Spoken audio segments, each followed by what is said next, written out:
Саламатсыңар балдар. 6 класстын математика предметине арналган кезектеги теле сабагыбызды баштайбыз. Балдар, бүгүнкү сабагыбызда биз өткөнкү сабагыбызда өтүлгөн тема боюнча кайталап жана мисалдарды иштейбиз. Өткөнкү сабагыбызда эсиңерде бар болсо, биз графиктер жөнүндө сөз кылганбыз. График бул өзүңөр билгендей эле эки чоңдуктун арасындагы көз карандылыкты сызык аркылуу берүү, ошол эки чоңдуктун арасындагы көз карандылыктын графиги болуп эсептелинет экен. Анда эмесе бүгүнкү сабагыбызда биз графиктер боюнча мисалдарды иштейт экенбиз. Сабагыбыздын жүрүшүндө эки чоңдуктун арасындагы көз карандылыкты график менен көрсөтүүгө көнүгөсүңөр, ошондой эле мисалдарды иштейбиз. Анда эмесе балдар, бүгүнкү сабагыбызда биз өткөнкү сабагыбыздагы графиктер темасы боюнча мисалдарды иштейт экенбиз. Анда эмесе келгиле биринчи мисалыбызды карайлы. Бир карандаштын массасы 1,5 граммга барабар. X сандагы карандаштын X бул 9тан кичине же барабар натуралдык сан болуп, массасын Y аркылуу белгилеп, алынган көз карандылыктын графигин түзгүлө дейт. Демек, мындагы карандаштын массасы 1,5 граммга барабар экен. Бул өзүнчө бир чоңдукту көрсөтүп турат. Ал эми экинчи чоңдугубуз бул ошол карандаштын саны экен. Башкача айтканда Y дейт. Бул карандаштын саны 9га барабар, же болбосо 9га чейин болушу керек. Ал натуралдык сандар экен. Мында ушул карандаштын саны менен анын массасынын арасындагы көз карандылыкты көрсөтүшүбүз керек. Ал график түрүндө берилиши керек экен. Анда эмесе бул жерде төмөндөгүдөй формула пайда болот балдар. Анткени карандаштын массасы бул 1,5 грамм болгондуктан, ал эми Y ошол карандаштын жалпы массасы, ал эми X болсо ошол карандаштын саны экен. Анда карандаштын ар биринин массасы бул Y барабар 1,5 X формуласынын негизинде келип чыгат экен. Андан кийин балдар, бул жерде Y карандаштын массасы, X бул карандаштын саны экен. Демек, карандаштар 9га чейин болушу керек. Башкача айтканда X 9га барабар же 9дан кичине. Анда бизге төмөндөгүдөй таблицаны толтуруу жумушу каралат. Бул жерде биринчи X жолчосунда 1ден баштап 9га чейинки натуралдык сандарды көрүп турасыңар. Демек, карандаштын саны 1ден баштап 9га чейин экен. Ал эми Y болсо ошол карандаштын массасы. Y-тын жолчосунда боштуктарды көрүп турабыз. Эми ушул боштуктарды келгиле биргеликте толтурабыз. Аларды толтуруу үчүн берилген Y барабар 1,5 X формуласын колдонот экенбиз. X-тын ордуна 1 санын кое турган болсом, анда Y барабар 1,5 болот. Анткени 1,5 санын 1ге көбөйтсөм, ал өзү келип чыгат. Демек, 1,5ти бул боштукка коёмун. Экинчи, X барабар 2 болсо, анда формуладан келип чыгат. 1,5ти 2ге көбөйтсөк, ал 3кө барабар экен. Дагы бир боштук толтурулду. Эми X барабар 3 болсо, анда 1,5ти 3кө көбөйтсөм, 4,5 саны келип чыгат. Мында кийинки боштук толтурулду. Эгерде X барабар 4 боло турган болсо, мында Y барабар 6 болот. Анткени 1,5 санын 4кө көбөйтсөм, 6 келип чыгат. Жана ушул сыяктуу калган боштуктарды дагы толтура баштайбыз. X барабар 5 болсо, анда Y барабар 7,5 саны болот. X барабар 6 болсо, башкача айтканда карандаштын саны 6 болсо, анда анын массасы 1,5 санын 6га көбөйтсөм, 9 саны келип чыгат. Кийинки X барабар 7 боло турган болсо, анда 1,5 санын 7ге көбөйтсөм, 10,5 саны келип чыгат. Кийинкиси X барабар 8 болсун.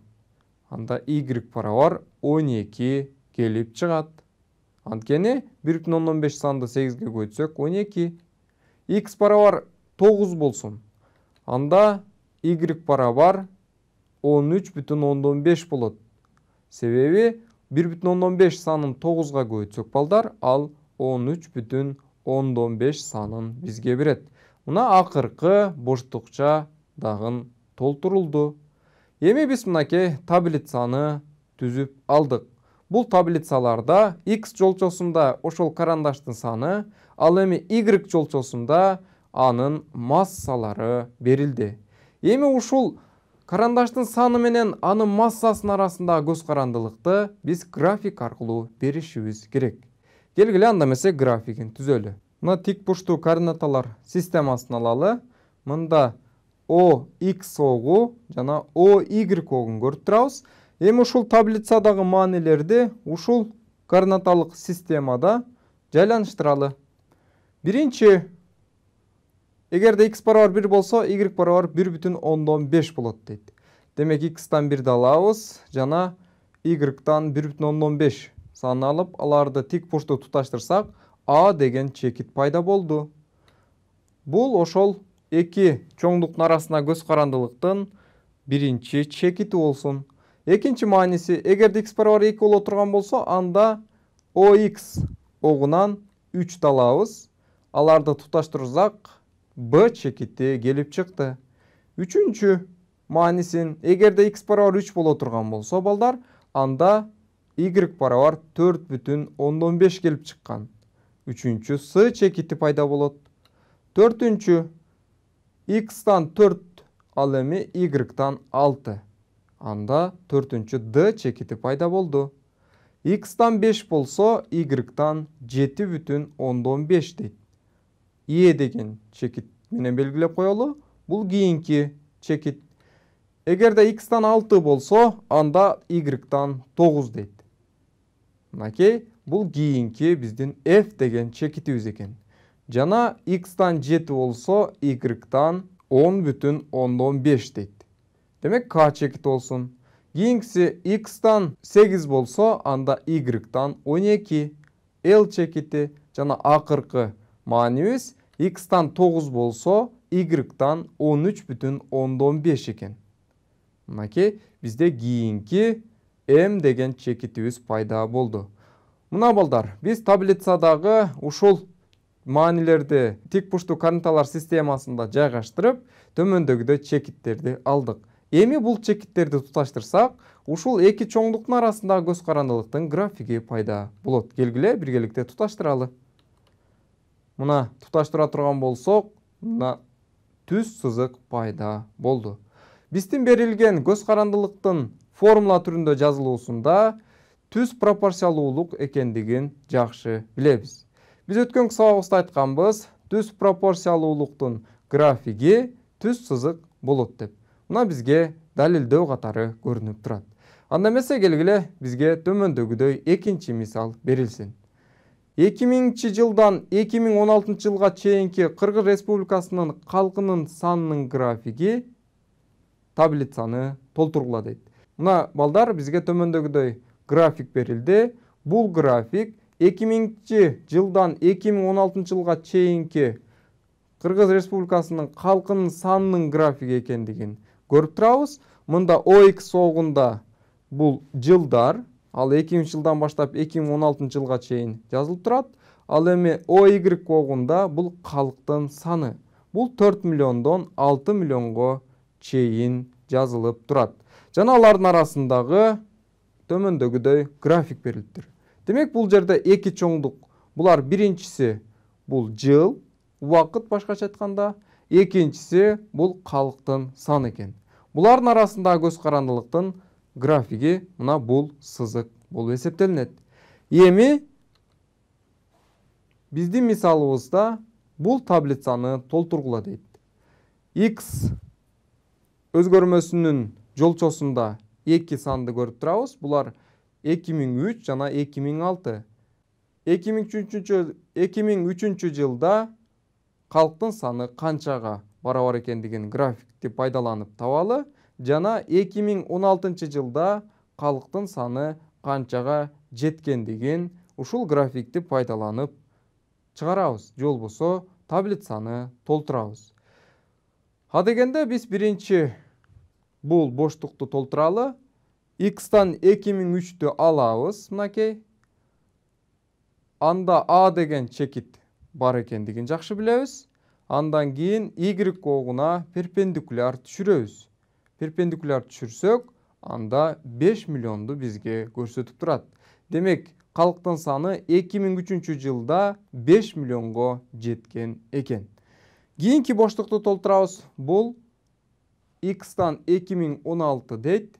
Демек, OX огунан 2016 санын табабыз жана OX огуна перпендикуляр жүргүзүп, графикке чейин түз сызык жүргүзсөк, анда B чекити пайда болот. B чекитинен OY огуна перпендикуляр жүргүзсөк, анда 6 миллионду бизге көрсөтүп турат.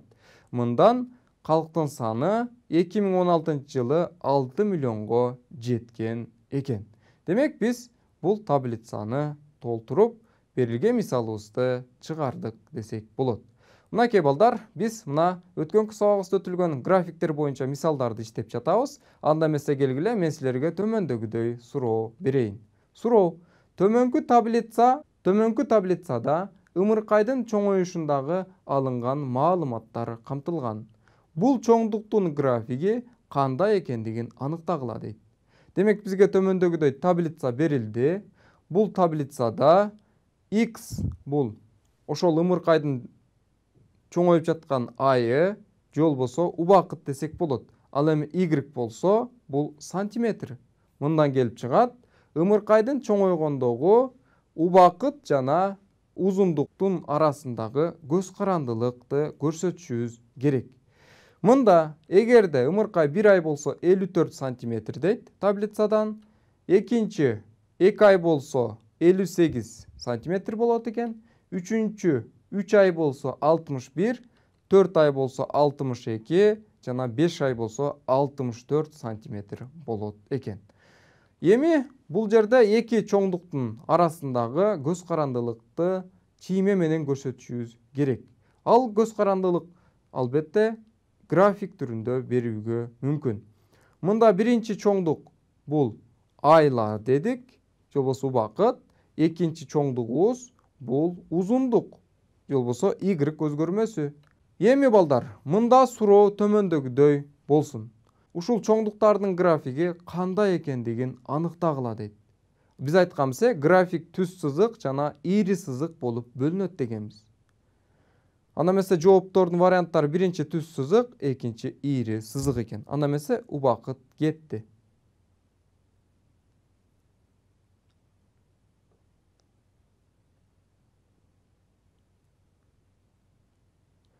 Туура жоопту таптыңар деп ойлоймун. Ушул эки чоңдуктун арасында график кандай болушу мүмкүн? Албетте ийри сызык экен. Келгиле бул жоопту далилдейли. Башкача айтканда, таблицадагы маанилерди тик бурчтуу координаталар системасында жайланыштыралы. Биринчи X'тан 1 болсо Y-тан 54 дейт. A чекити. X'тан 2 болсо Y-тан 58 дейт. B чекити. X'тан 3 болсо Y-тан 61 дейт. Анда S чекити. Жана X'тан 4 болсо Y-тан 62 дейт. D чекити.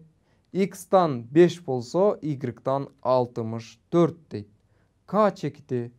Эми бул чекиттерди туташтырсак, мынакей, улама улай, A'дан B, B'дан C, C'дан D, D'дан K алынган график албетте ийри сызык экендигин байкасак болот экен.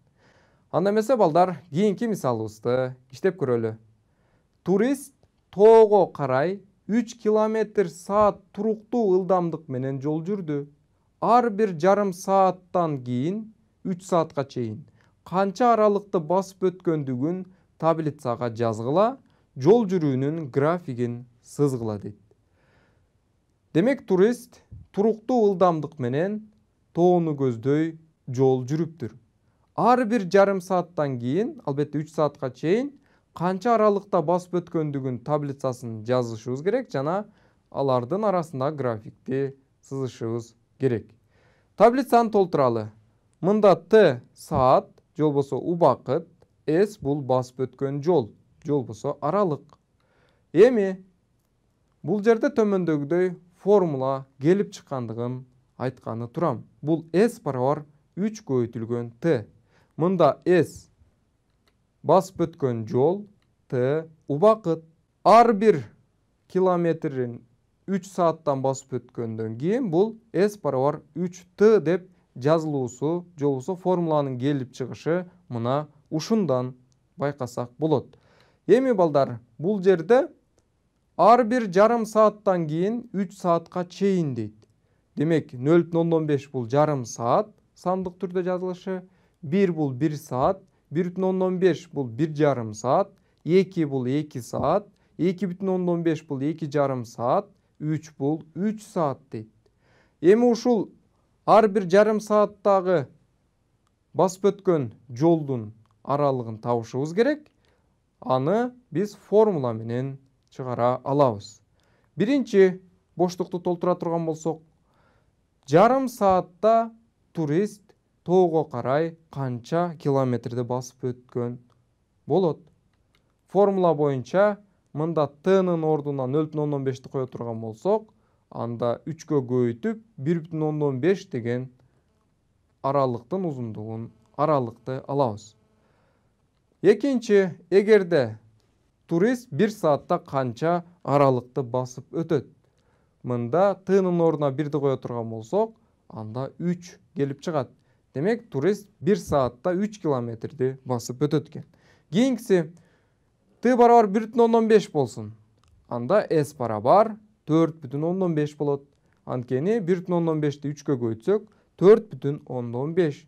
Бул бизге турист 1,5 саатта 4,15 километрди басып өтөт экен. Эми Т барабар 2 болсо, анда S барабар 6 болот. Анткени 2-ни 3кө көбөйтсөк бул 6. Демек турист 2 саатта 6 километрди басып өтөт экен. Кийинкиси Т барабар 2,15 болсо, анда S барабар 7,15 болот. Анткени 2,15 санын 3кө көбөйтсөк 7,15. Демек турист 2,5 саатта 7,15 километрди басып өтөт экен. Эми кийинкиси Т барабар 3 болсо, анда S барабар бул 9 болот. Мындан келип чыгат, турист 3 саатта 9 километрди басып өтөт экен. Мына маселенин биз биринчи шарттын аткардык. Ал таблицаны түзүү болчу. Мына таблицаны түзүп, аны толтурдук, андан кийин жол жүрүүнүн графигин сызгыла дейт. Мындагы эки чоңдук булар убакыт жана басып өткөн жол. Мына ушул эки чоңдуктун арасындагы көз карандылыкты график түрүндө көрсөтүшүбүз керек.